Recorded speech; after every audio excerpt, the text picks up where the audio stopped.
Ta parole est une lampe à mes pieds, une lumière sur mon sentier. Psaume 119, verset 105. La méditation.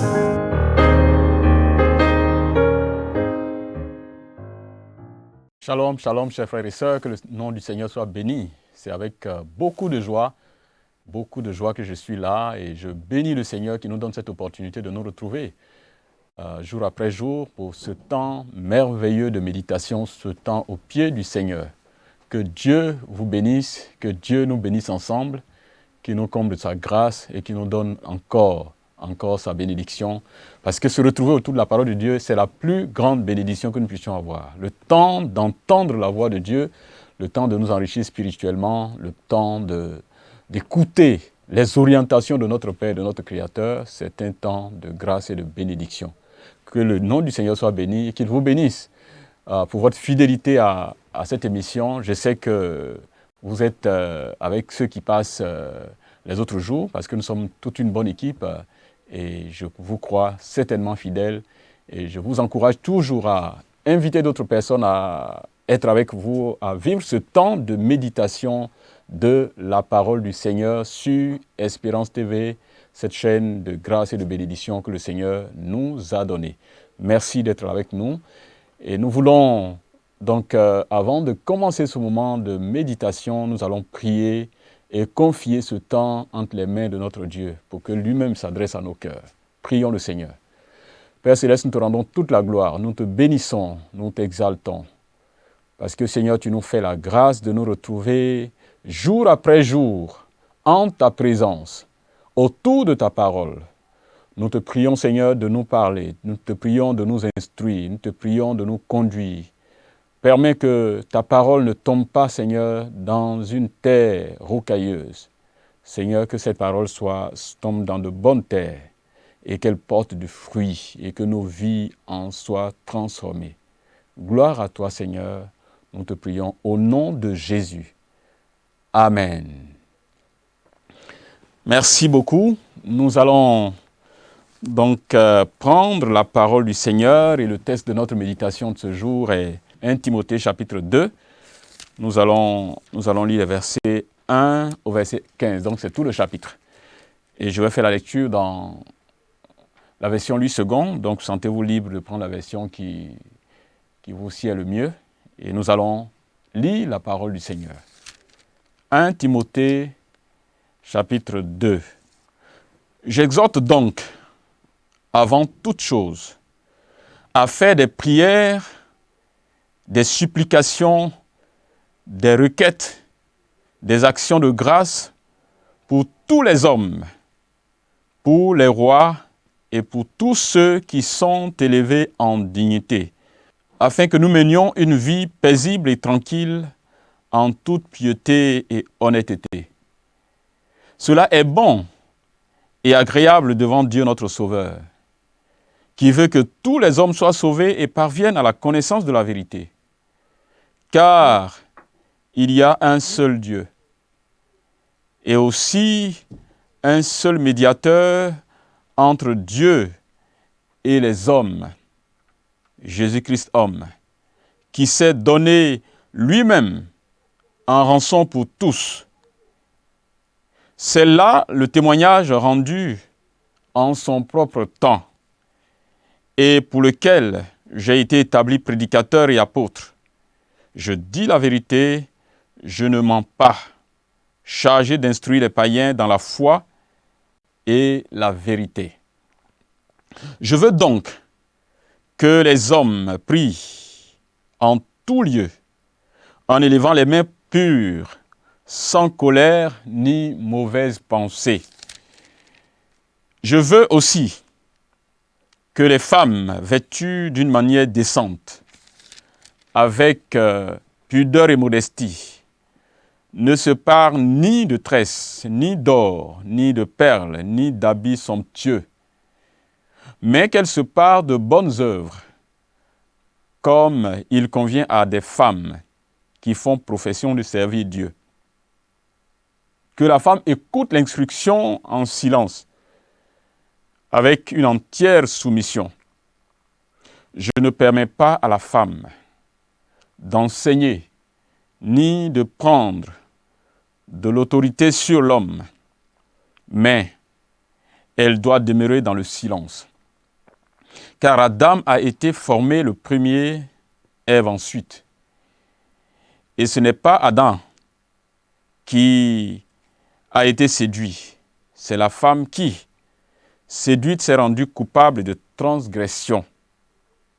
Elle sera néanmoins sauvée en devenant mère, si elle persévère avec modestie dans la foi, dans la charité et dans la sainteté.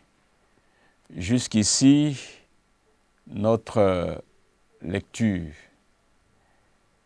Que le nom du Seigneur soit béni. C'est un texte formidable. Alors, nous voulons mener un certain nombre de réflexions sur ce texte, qui est un texte assez riche. Vous vous rendez compte d'ailleurs. Et d'ailleurs, chaque fois que vous avez l'occasion de lire un texte biblique et de le lire attentivement, c'est toujours comme si c'est la première fois que vous lisez ce texte. Parce qu'il y a toujours des éléments nouveaux, il y a des recherches que Dieu veut communiquer. Et c'est extraordinaire. Vous le savez de vous-même, je ne vous apprends rien sur cela. Donc, nous allons voir ensemble qu'est-ce que ce texte nous apprend sur Dieu, qu'est-ce que nous allons tirer de ce texte pour nous-mêmes. Est-ce qu'il y a un ordre, est-ce qu'il y a une vérité que Dieu est en train de nous communiquer à chacun de nous ici. C'est autant de réflexions que nous allons garder à l'esprit dans notre temps de méditation de ce texte. Je donne comme titre à notre méditation de ce jour, l'adoration véritable. L'adoration véritable. Et ici, nous avons deux éléments, deux grands éléments de ce que j'appellerais ici l'adoration véritable. Il y a d'autres éléments que nous pouvons tirer dans d'autres textes, mais je veux simplement qu'on regarde ce texte qui est la base de notre méditation de ce jour. L'adoration véritable. Il y a d'abord à l'intérieur de cela deux choses. La première chose, c'est la prière pour le monde. Donc notre adoration à Dieu nous invite à la prière, nous donne de garder constamment l'idée de prier pour le monde. Nous avons une responsabilité vis-à-vis du monde dans lequel Dieu nous a placés.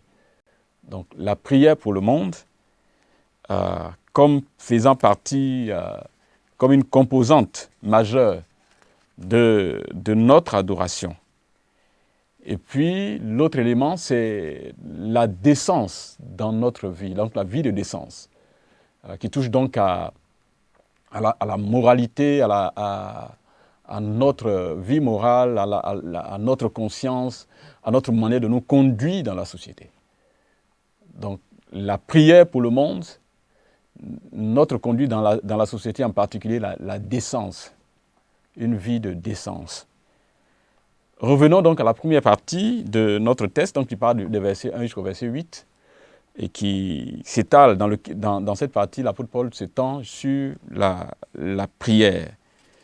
Et il a dit ceci, ce que nous avons lu dans le texte tout à l'heure. Il commence à dire que la prière doit être une priorité. J'exhorte donc, avant toute chose, à faire des prières, des supplications, des requêtes, des actions de grâce pour tous les hommes. J'exhorte donc, avant toute chose. Donc c'est juste une manière de souligner que c'est quelque chose de priorité, de prioritaire. La prière comme une priorité.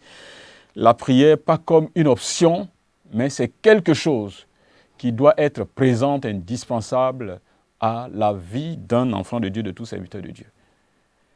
La prière comme moyen de communication avec Dieu. Donc par la prière, nous parlons à notre Dieu qui est notre Père. Donc c'est tout à fait important que tout enfant de Dieu ou toute personne qui se considère comme enfant de Dieu parle à Dieu.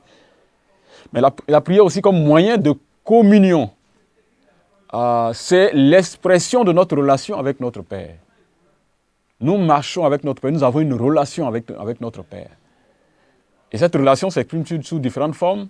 Mais la prière, en fait, est un élément clé de cette relation que nous avons avec notre Père, qui est Dieu, qui nous a créés, qui nous a sauvés. Donc, c'est un moyen de communion avec notre Dieu, mais aussi entre nous. En tant que peuple de Dieu, quand nous nous retrouvons pour prier, ou même à distance, quand nous prions les uns avec les autres ou les uns pour les autres, c'est aussi une manière d'être en communion les uns avec les autres, c'est une manière d'être en relation les uns avec les autres, et surtout en relation avec notre Dieu. Donc, nous sommes en relation les uns avec les autres, et nous sommes en relation avec notre Père. Et cela, donc, est l'expression de notre appartenance à la même famille. Nous sommes membres de la famille de Dieu, Dieu étant notre Père, et cette relation doit être établie. Donc, la prière, en plus de ces moyens de communication, est un moyen de relation, est un moyen de communion avec notre Père. Et la troisième chose liée à la prière est aussi l'expression de notre dépendance de Dieu. Donc, nous disons à Dieu, nous montrons à Dieu que nous dépendons de lui. En fait, quand nous prions, par nos prières, nous ne sommes pas en train d'informer Dieu de ce qu'il ne sait pas. La prière ne donne pas une information à Dieu sur notre situation. Puisque la parole de Dieu elle-même dit que avant que nous n'ouvrions la bouche, Dieu sait de quoi nous voulons parler. Donc, lui sait déjà, même avant que les mots nous sortent, Dieu sait déjà de quoi nous voulons parler.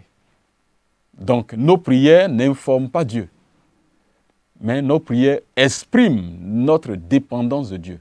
Dans nos prières, nous montrons à Dieu, nous disons à Dieu que nous sommes dépendants de lui et que sans lui, nous ne sommes rien. Donc, nous devons prier comme une priorité. La prière est une priorité de la vie des enfants de Dieu, de la vie du peuple de Dieu. Et ça, c'est très important. Et il ajoute que nous devons faire à toutes sortes de prières. Nous devons faire toutes sortes de prières. Donc, je vous exhorte à la prière, à faire des prières, des supplications, des actions de grâce. Ce sont différents modes de prière. Donc, dans la prière, il y a tous ces éléments. Supplier Dieu avec insistance par rapport à un certain nombre de situations que nous vivons ou que nous trouvons importants, qui nous pèsent sur le cœur. Ça peut être pour nous-mêmes, ça peut être pour quelqu'un d'autre, ça peut être pour notre Église, ça peut être pour la nation, ça peut être pour le monde. Prier avec, comme des supplications que nous adressons au Seigneur. Nous intercédons pour d'autres personnes. Et notre cœur y est tellement attaché que nous le faisons avec insistance et nous faisons ces supplications. Et le texte ajoute aussi des actions de grâce. Donc, il y a l'idée que dans la prière, nous devons être reconnaissants à Dieu pour ce qu'il a déjà fait, pour les grâces, les bénédictions qu'il nous accorde, pour la protection qu'il nous accorde, rendre grâce à Dieu et bénir Dieu pour ce qu'il est et bénir Dieu pour ce qu'il fait pour nous. Donc, toutes sortes de prières. Mais il y a aussi l'idée qu'il n'y ait pas de monotonie dans la prière. Vous savez, on est tellement attaché à certaines formules, à certaines manières de faire. Il y a des gens qui sont très sensibles aux actions de grâce. Quand ils sont dans la présence de Dieu, ils passeront tout le temps à rendre grâce à Dieu, à dire merci à Dieu. Et puis à ceux qui, lorsqu'ils se retrouvent, c'est constamment la supplication. Il y a d'autres qui, quand vous avez une réunion de prière avec eux, mais ils vont prendre même plus de la moitié du temps à s'incliner devant Dieu et à demander pardon à Dieu pour leurs péchés, le péché de la famille, le péché du pays, ainsi de suite. Il y a parfois certaines sensibilités. Mais nous avons besoin de pouvoir être aussi équilibrés, de ne pas être monotone dans la prière. Il y a tout cet ensemble de choses que nous faisons quand nous nous adressons à Dieu. Et il y a aussi le fait que nous devons prier pour tous les hommes. Prier pour tous les hommes, sans exception. Donc la prière n'est pas égoïste. Donc si nous devons prier pour tous les hommes, ça veut dire que nous ne prions pas seulement pour nous. Non. Nous prions pour tout le monde. Nous prions pour nos frères et sœurs. Nous prions pour des gens que nous avons vus. Nous prions pour des gens que nous n'avons pas vus. Nous prions pour des gens que nous aimons, des gens qui nous aiment, mais nous prions aussi pour les gens qui ne nous aiment pas. Donc nous faisons nos prières sans exception. La prière n'est pas égoïste. La prière n'est pas raciste. La prière n'est pas xénophobe. on prie pour des gens d'autres couleurs. Nous, on prie pour des gens d'autres pays. On prie pour des autochtones, on prie aussi pour les étrangers. Donc la prière n'est pas égoïste, la prière n'est pas raciste. La prière a une vocation universelle. Prier pour tous les hommes, sans exception. Donc ça montre que dans notre adoration, dans la prière que nous adressons à Dieu, la prière est un moyen pour nous de porter devant le trône de Dieu tous les hommes de la terre, sans exception. Donc nous avons ce ministère-là à l'égard de tous ceux qui vivent sur la terre, créés par Dieu.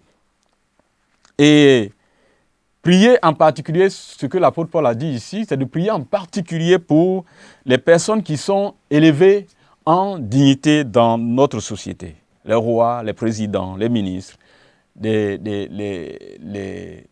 hauts fonctionnaires, les gens qui sont les militaires haut gradés. Tous ceux qui sont élevés en dignité dans nos pays doivent être portés devant le trône de Dieu. Pour quelle raison? Mais simplement parce que c'est des gens qui ont une influence importante sur une masse de la population. Ils ont une influence importante sur nos pays, sur le monde. Donc, leur seule décision a de grandes répercussions sur une bonne partie du monde. Et en priant pour eux, nous permettons au monde d'être en paix, mais à nous-mêmes aussi d'être en paix, de ne pas subir des décisions qui seront prises et qui ne seront pas dans la voie de Dieu. Donc, nous devons prier pour les autorités.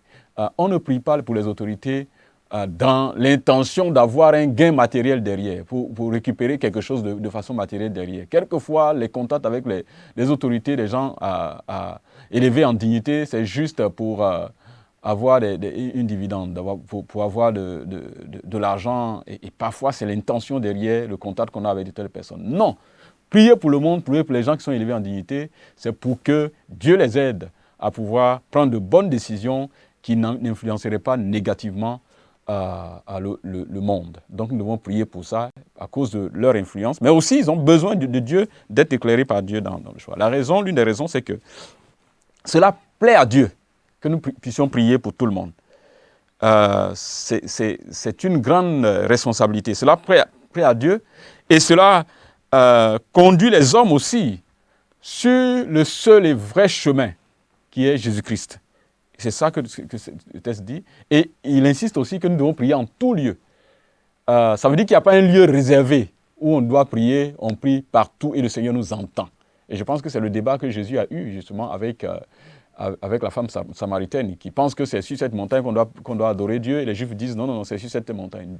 Jésus dit que nous devons de partout louer Dieu, servir Dieu, adorer Dieu en esprit et en vérité. Partout où nous sommes, nous pouvons prier Dieu en tout lieu.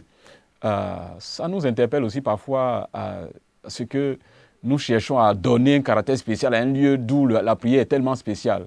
La prière adressée à Dieu ici a la même valeur qu'une prière adressée à Dieu en Israël. Dieu dit, et l'apôtre Paul dit que nous pouvons prier en tout lieu, prier les mains pures, donc une conscience pure quand nous nous adressons à Dieu pour que nos prières ne soient pas, que nos péchés ne soient pas des obstacles à la prière que nous voulons adresser à Dieu, et prier sans colère ni mauvaise pensée. C'est-à-dire, pas dans le but de se venger. Nos prières ne doivent pas être dans le but de nous venger ou pour de la convoitise. Donc, une vraie adoration, c'est une adoration, c'est d'abord la prière pour le monde. La prière pour le monde. Et de façon incessante, et toutes sortes de prières pour le monde. Et la deuxième partie de notre texte parle justement de la vie de décence. Donc, quand nous vivons une bonne relation avec le Seigneur, que nous prions pour le monde, cela va aussi avec la vie de décence, une bonne vie, une bonne moralité que nous devons avoir. La décence, d'abord au niveau vestimentaire. C'est sur ça que c'est l'une des choses que l'apôtre Paul dit, mais en parlant dans ce texte particulièrement des femmes, en mettant une insistance sur la décence des femmes, la pudeur, la modestie dans leur manière de s'habiller ou dans leur manière de se vêtir. pas de choses d'extravagance, pas de choses pour influencer, pas de choses pour épater, mais être simple, faire preuve de pudeur dans la manière de s'habiller. Et l'apôtre Paul insiste sur ça. Donc la décence dans la manière de s'habiller. Quelqu'un a mis quelque part une image d'un temps et puis une image de certains habits aujourd'hui. Et en voyant nos habits, beaucoup de nos habits aujourd'hui avec beaucoup d'indécence, la personne a mis juste en dessous le moment donc, où le diable n'était pas encore couturier. Donc il considère que de nos jours, le diable est devenu couturier, il a appris à faire la couture. Ça montre vraiment le niveau d'indécence, d'atteinte à la pudeur dans la manière de porter, de nous habiller. Je pense qu'il y a quand même une certaine ligne de décence et de pudeur dans nos sociétés auxquelles nous devons faire beaucoup attention.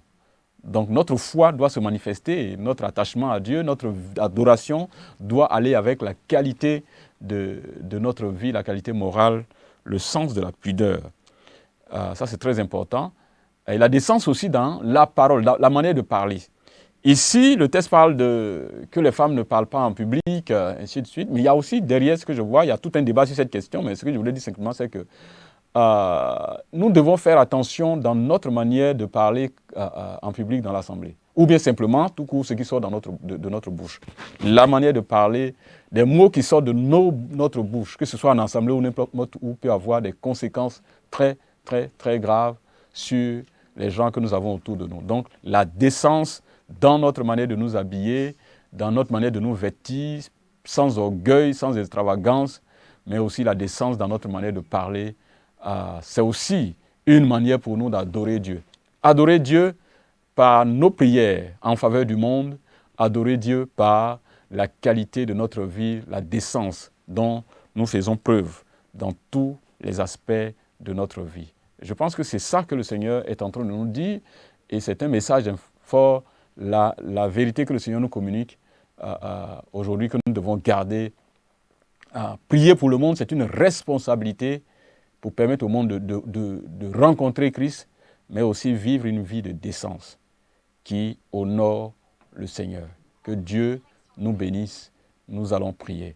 Seigneur, nous voulons te rendre toute la gloire pour cette occasion merveilleuse d'écouter ta parole, de relire ce message de ton serviteur Paul qui s'adresse à nos cœurs et à nos vies. Aide-nous à t'honorer par notre vie, à être de vrais adorateurs qui prient et qui prient pour le monde, mais aussi qui vivent une vie décente à la gloire de ton nom. Merci Père d'être avec nous. Merci d'avoir conduit ce moment. Que la gloire de notre vie vienne, Père Céleste, au nom de Jésus. Amen. Merci chers frères et sœurs, merci pour votre fidélité. Nous nous revoyons la prochaine fois encore pour un temps merveilleux de méditation. Que Dieu nous bénisse. Amen. Ta parole est une lampe à mes pieds, une lumière sur mon sentier. Psaume 119, verset 105. La méditation.